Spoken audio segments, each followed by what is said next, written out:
So today I'm in the garden pulling off snap peas, and this is exciting. It's going to be our first harvest that we actually preserve, and I'll be doing that with fermentation.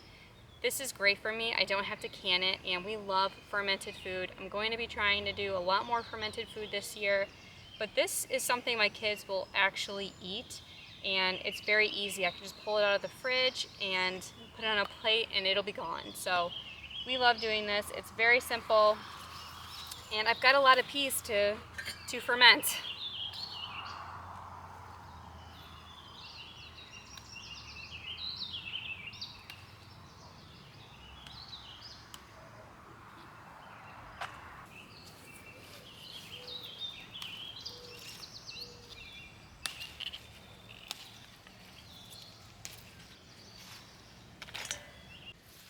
So what's crazy is this is like half of what we have. So I'm gonna stop here for today, and I'm gonna have to come back and continue on with this because there are so many pods still hanging. Our dill has volunteered pretty much everywhere in the garden. So I'm gonna collect a bit of it, and I'm gonna be putting these in the jars so it'll kind of be like dilly peas, and it'll be really yummy.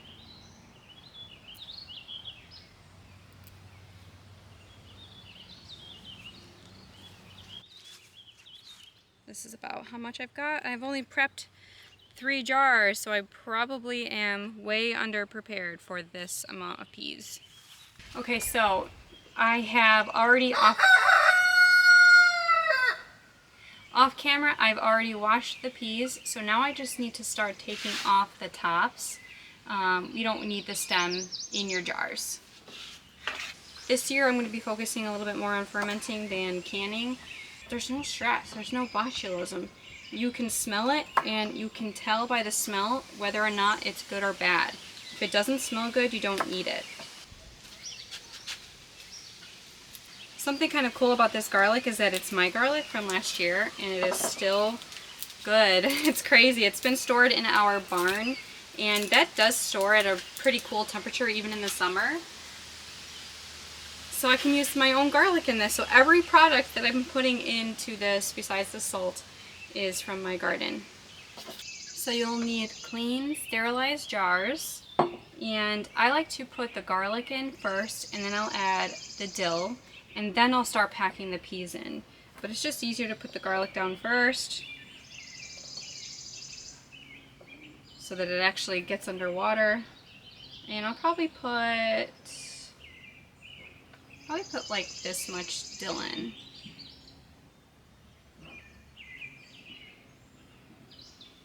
Then I'll just start packing my jar.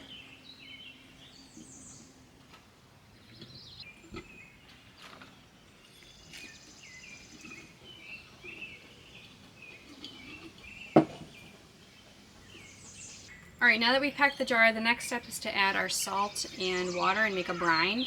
I use a canning and pickling salt. This is Morton salt. It has no iodine in it, and that is absolutely necessary. The iodine will stop the fermentation process, so you have to get something without the iodine. And if it usually just says canning or pickling on it, that's the one that you need to get. So I'll be putting in probably about 400 milliliters of filtered water. That's also very important. You don't want anything like chlorine in there because that will also stop the fermentation process. And I'll use 2 tablespoons of the salt. So 400 milliliters of water, 2 tablespoons of salt, and if I need more water, I'll just add that in. Most importantly, it's to make sure that you have enough salt. If you have too much salt, you won't get a fermentation process, and if you don't have enough salt, it won't kill the bad bacteria. So you need to kind of get it somewhere between 1 and 3 tablespoons.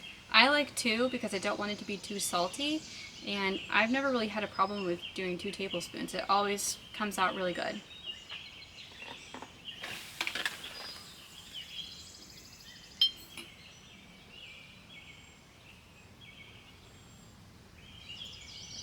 So that's the 2 tablespoons.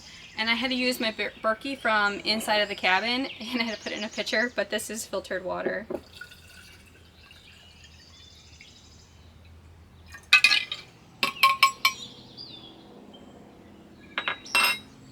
So once I don't have any salt sitting on the bottom, that's when I know I can pour it in. And yeah, you just pour it over.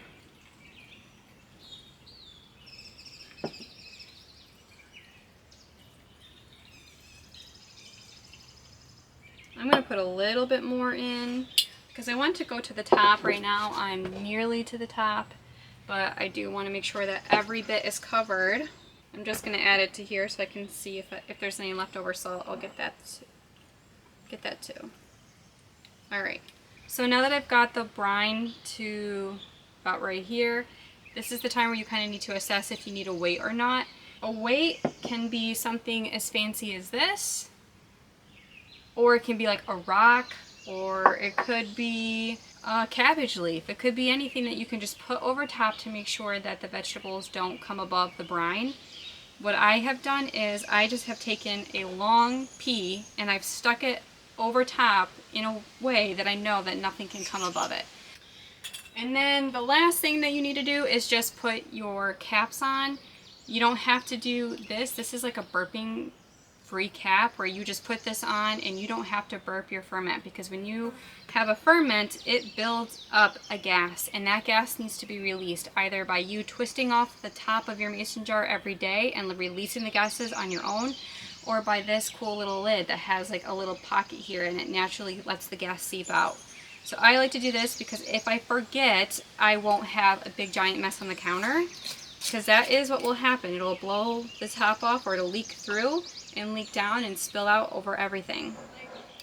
Okay, so this is what the finished product looks like when the brine is to the top, and I've got my gas release on and my lid on. The only thing left to do is to put this in the cupboard for about 2 weeks. I usually start checking around day 10 to see if it's fermented enough and if it's to my liking. And I do a smell check, so the smell lets you know whether it's fermenting correctly or not. If it's not, it won't smell good. It'll smell like rotting food. If it is fermenting correctly, it'll smell really yummy and tasty. So that is the way to tell how it's going. And I do want to show you how I've placed it on top inside so I don't have to use a weight.